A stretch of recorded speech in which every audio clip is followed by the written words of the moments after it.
Économie générale. Nous sommes toujours dans le chapitre 4 relatif au fondement du commerce international. Dans ce chapitre, il nous a déjà été donné de traiter des paiements internationaux, de la balance des paiements, du développement économique et de ses inégalités. Nous allons donc traiter dans cette séance la croissance et des inégalités. Nous verrons plus tard dans une autre séance de l'inflation, du chômage et des mutations industrielles.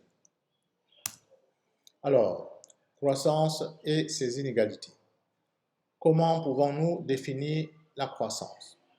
Eh bien, la croissance peut être définie comme l'augmentation pendant une longue période du volume de la production et des richesses d'un pays.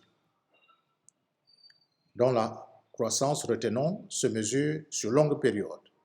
C'est un phénomène quantitatif puisqu'il concerne les volumes et se distingue du développement qui, lui, est un phénomène qualitatif. Alors, plusieurs facteurs permettent d'analyser la croissance. Alors, quels sont ces facteurs qui permettent d'analyser la croissance?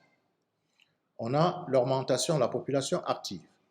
Eh bien, la population active, c'est le nombre de personnes au travail ou qui ont une activité professionnelle. La qualification de la main-d'œuvre. Eh bien, la qualification de la main-d'œuvre est importante puisque c'est elle qui détermine le niveau d'expertise qu'ont les hommes, n'est-ce pas, dans le pays considéré. Et donc, la qualification de la main-d'œuvre est importante puisque plus on est qualifié, plus on va augmenter sa productivité, donc on va produire plus en passant moins de temps. C'est ça, l'augmentation de la productivité. L'accumulation du capital, le capital ici étant à la fois le capital financier, l'argent, mais aussi le capital technique. Ce sont les investissements industriels en machines qui vont permettre, n'est-ce pas, ce développement de la croissance. C'est le volume d'argent qu'a le pays qui va lui permettre, n'est-ce pas, d'investir et de produire la richesse. Les progrès dans l'organisation du travail, oui, la manière avec laquelle les gens sont organisés pour produire participe, n'est-ce pas, de la croissance. On travaille moins pendant moins de temps, mais on produit plus parce que mieux organisé. Les progrès techniques, ce sont, n'est-ce pas, les outils qui permettent de produire. Si ces outils ont évolué, eh bien, ils vont permettre, n'est-ce pas, une productivité plus forte.